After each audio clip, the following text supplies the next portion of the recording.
Today's episode is brought to you by Drizzly. Beer, wine, and liquor delivered in under 60 minutes. Shop and order from thousands of products from local retailers with absolutely no markup. Seriously. And if you head over to unitedwedrink.com/drizzly, DRIZLY, right now and enter the promo code DRIZZLYDEAL, DRIZLYDEAL, you will get $5 off your first order of over $20. Sit back and relax and order yourself a 6-pack or a nice bottle of Cab Sav or a handle of Buffalo Trace if you so wish. Do it all with Drizzly at unitedwedrink.com/drizzly. Drizzly, beer, wine, and liquor delivered in under 60 minutes. Must be 21 to use. Enjoy responsibly. The opinions and statements in this podcast do not represent those of the host's employers, co-workers, family, or imaginary friends. Now enjoy the show. There aren't enough beer podcasts in the world. Welcome to United We Drink.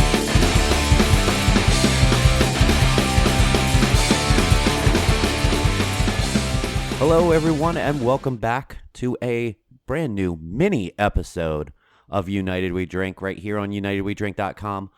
Hope that we can get this one down slightly shorter. It's kind of weird when our first mini episode is probably only about 20 minutes less than what a normal episode was. But, you know, there's growing pains, right? Sure. You guys don't have any opinion on it. Mike, Phil, and Joel back here with you guys once again. We had a fun episode last week with talking about the IP theft design in the beer industry. Phil seemed very upset at certain points and was walking a very tight line of being conflicted, right? Not upset. How do you feel afterwards? As horrible as I felt walking out of that last episode. And not necessarily upset. And please let me clarify. I'm not for stealing IP. I understand both sides of the fence. I also am the person that is going to pick up that can off the shelf because you stole their IP and had the testicular fortitude to steal that IP and put it out into distribution. So that said, I'm not going to change. You guys hit me with a really, really hard question that hit really close to home at the end of the episode, and after discussing it with my wife, both of us were like, no, absolutely not. We would not be cool with that. And I still stand there. That said, yeah. You guys challenged me. And I appreciate you challenging me on a recorded podcast. And I'll be the first to admit I'm completely full of shit because like Phil mentioned in last week's episode about other properties and other types of merchandise, utilizing IP theft. I am a huge Marvel Cinematic Universe fan, and I have several shirts that I buy for each movie that comes out, and believe me, Marvel isn't seeing a fucking dime from those shirts. I have, I bought one for Endgame that says whatever it takes. I have, when I went to Black Panther, I have one that is it's just the face of like the Black Panther helmet, and half of it is Prince Akeem from Coming to America. It's the fucking greatest shirt I've ever seen. I had to get that. When Infinity War came out, I got an Infinity IPA shirt. It's like an Infinity gauntlet with like it's like a beer mug with foam coming out of the top. It's fucking awesome. Disney's not gonna see dime one. Fuck them. I think that this was a great conversation and definitely brought out emotions in all of us that we feel very strongly one particular way on this. And I think that it was a fun conversation, and I'm sure that it will come up again from time to time. We got some questions to do some Q&A here for you guys. So let's jump into what we have here. With the market as crowded as it is in craft, are we all on the same team anymore, fighting against macro, or are we all considered competition? Oh, this is a tough one, man. And like Phil last week talking about IP, I think I might be riding the fence a little bit on this one. The thing that attracts me to this industry most, and is one of the things I love so much about it, is that so many of us are friends and get along and our supposed competition are our friends and neighbors and people we hang out with. We go to each other's breweries, we borrow each other's ingredients.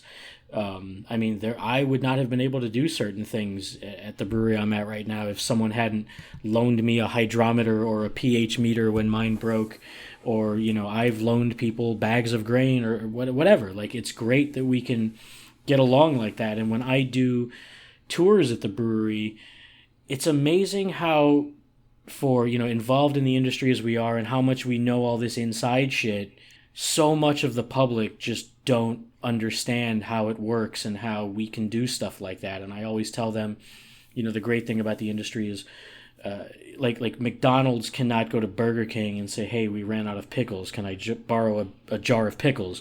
But we can do that, in the industry with each other, and we have done that, and we continue to do that. I mean, we now have a brewery 2 blocks away, and that realistically is our direct competition brewery-wise. We're fucking friends. Like, the dude comes to our brewery, drinks our beer, we go to his brewery, drink his beer, we throw ideas back and forth, we offer support, and if we need help with each other, it's great like that. Now, what I will say the downside is, with the brewery growing as fast, or the industry growing as fast as it is that we do have a lot of people who are not necessarily like beer people.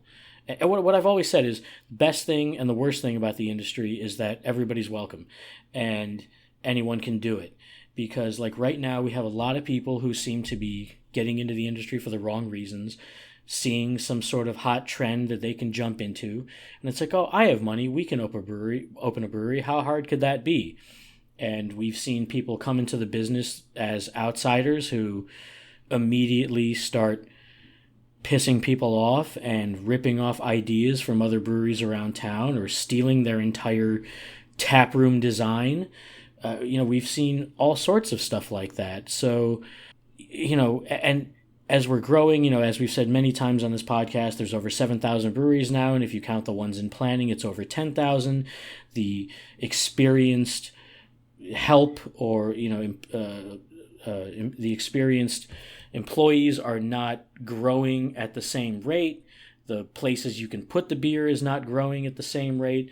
So competition is getting tougher. I still think it's the best industry in the world. I still think we can all get along.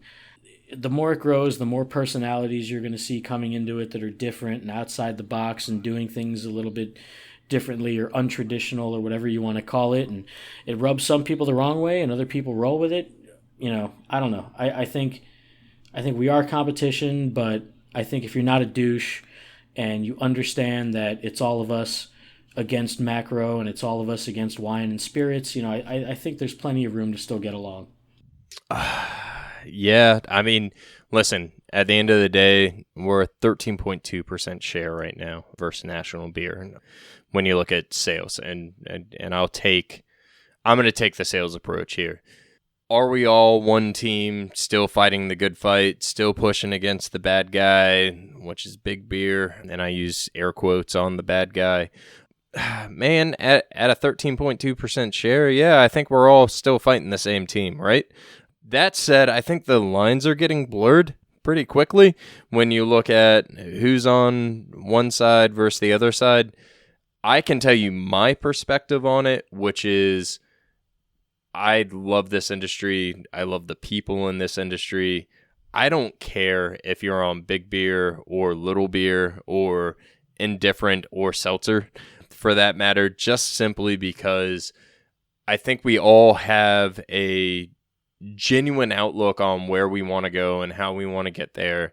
I personally believe beer is still fighting against spirits and beer is still fighting against wine, and we need to stop looking at beer versus beer and start looking at beer versus beverage. And honestly, I know we're trying to be a beverage podcast, but we're definitely beer focused. I think we are still on one team. And this question, just so and to sort of pay homage to our question asker, Duvel Dealer, at Duvel Dealer, Thanks for asking this question. And yeah, I think we're still on the same team. I think we're still fighting that same fight, and I think we're all still going there. Now, it might not seem that way when we're still walking into the same chain meetings over and over and over again, and we're fighting for very limited space. But at the end of the day, there's still a lot of draft lines out there. We have other industries trying to cut into our draft lines at this point in time with wine and pre-mixed cocktails and things of that nature. We have to protect our own as the beer industry. That's my personal opinion. I feel very passionate about this and somewhat conflicted too, the way that Joel did. We're in a weird industry to where, like Joel said, you're not going to see like Burger King and McDonald's people hanging out together and helping one another out. But I feel like that there is like this closeness in the brewing industry that is very similar to just hospitality in general, bars, restaurants, catering, things like that. You see bartenders and cooks, servers going to other bars and restaurants after their shifts are up and hanging out with those people, and they know those people at that place, or they know people at another place, because it's not all people in the restaurant game are collaborative. There are people who are super cutthroat and think of every restaurant as, you are competition, I will put you out of business. But there's a lot of them who are like, you know what, I'll go out and hang out with them. I mean, shout out to Chung at Coffee District, old school craft beer OG down here, who would go around to all the other places in Delray and hang out with them very regularly. And I just take that from the hospitality industry in general. I think that we can all be friendly and be like that, and it's people like that who I always will gravitate towards. Like Joel said, the guy from the other brewery around the corner, he was just in on Friday night. We had a beer with him. He came in when we were finishing up our shift, and we all sat down and had a beer together.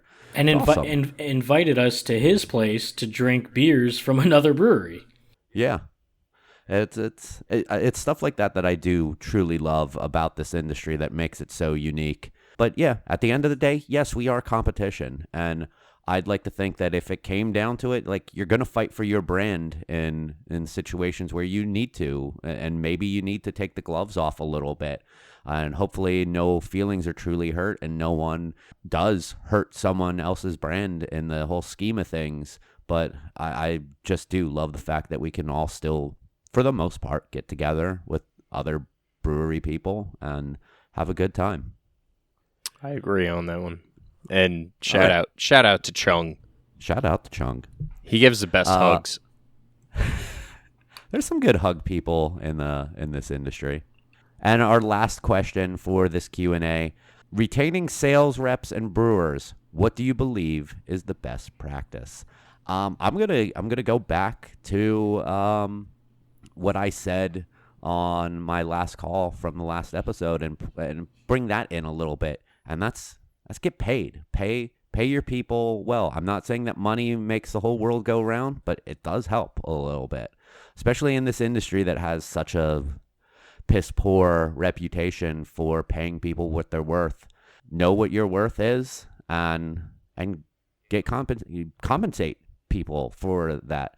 And even if it's not even pay, there's other ways that you can compensate people. Give them more time off, PTO. Maybe cut their hours down, but still pay them the same amount. Like if they're feeling overworked, then maybe take them down to 35 hours a week with their same salary, so that they get a little more rest and peace of mind.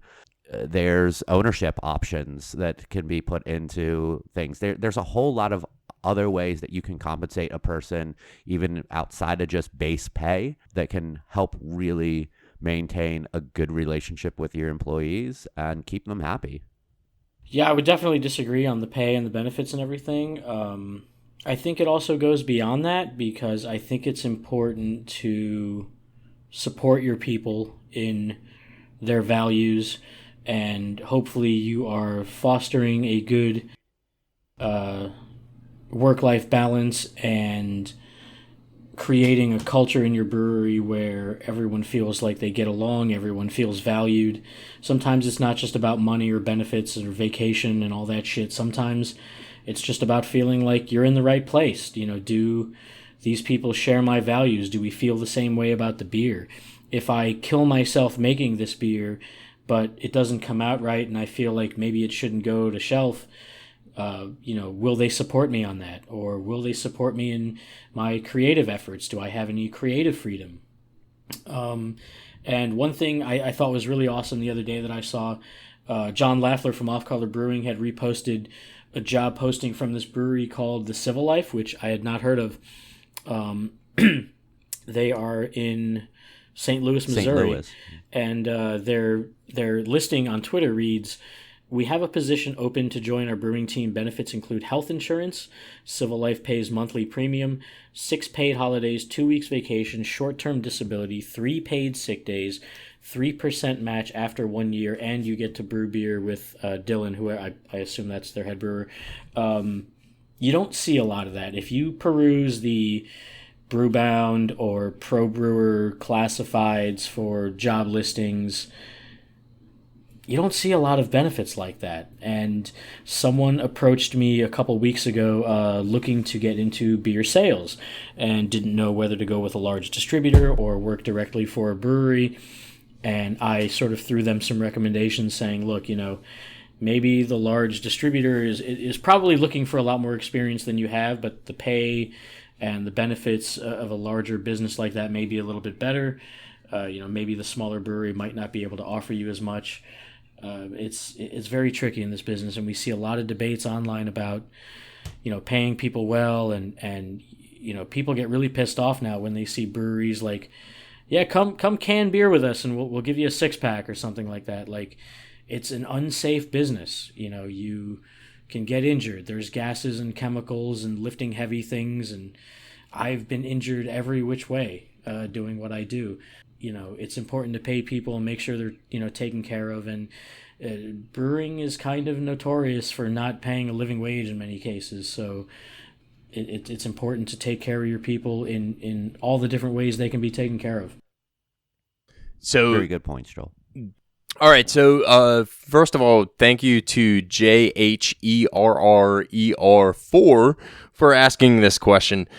I think that this is a interesting situation, and I truly appreciate listening to both the marketing and the production side of this, first and foremost from Mike and Joel. But I believe when you look at the sales rep, it's a different situation because not only it's a sales job, right? And we're fighting up against other sales jobs. So that sales individual could go to a wholesaler, potentially make more money, sell a larger portfolio, and be happy, and honestly probably have closer to a 9-to-5 day job.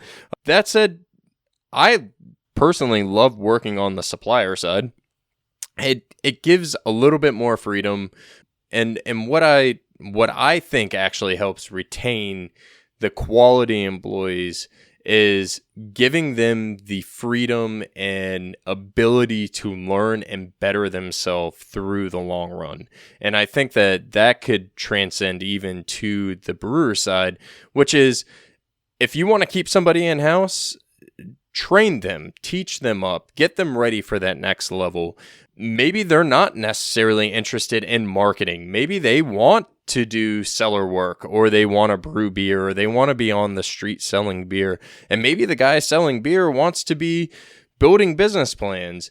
Give your team the tools and honestly have the open conversation with your team to give them the tools down the line that build and produce better employees for this industry. Because let's face it, 10 years ago, there were no beer employees for us to pull from. We were pulling from corporate America. All three of us came from corporate America. We were either doing marketing, banking, sales. I was doing work with the IRS.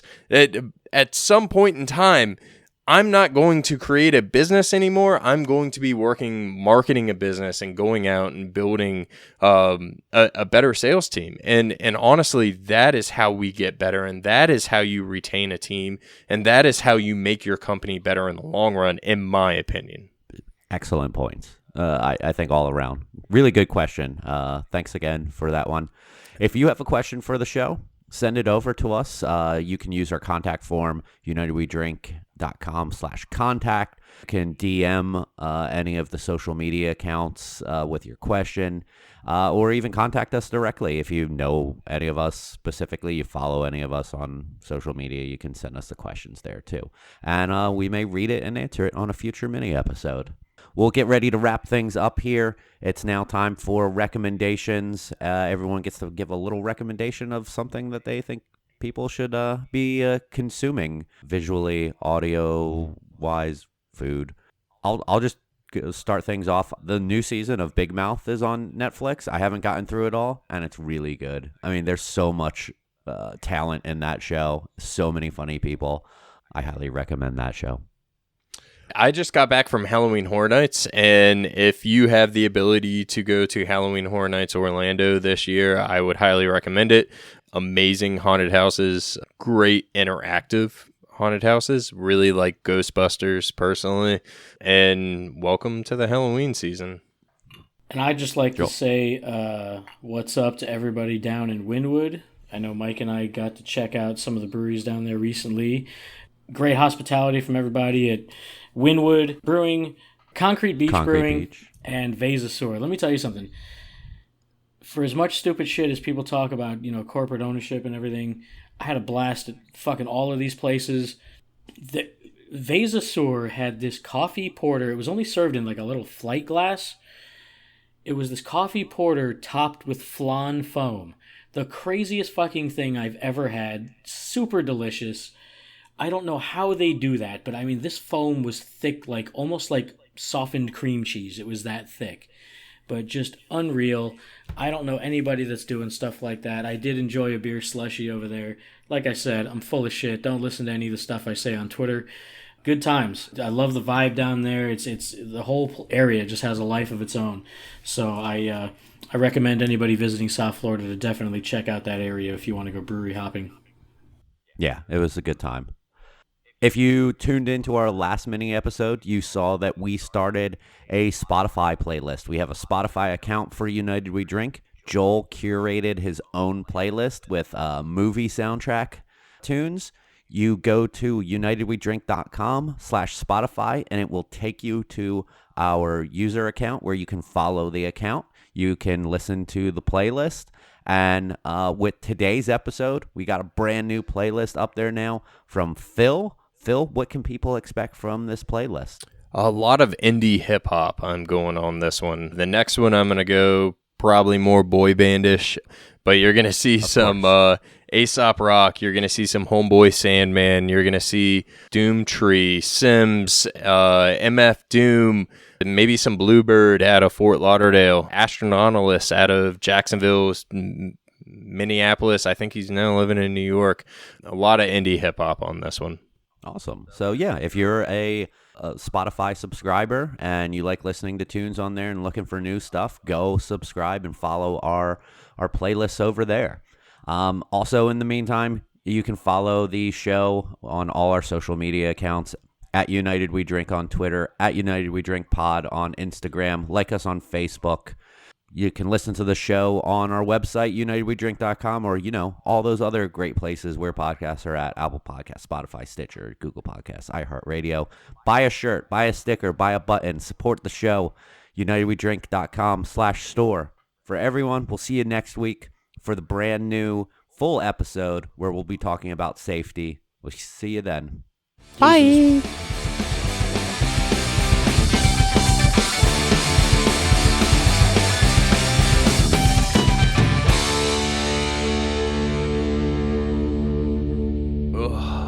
Bourbon was a bad idea.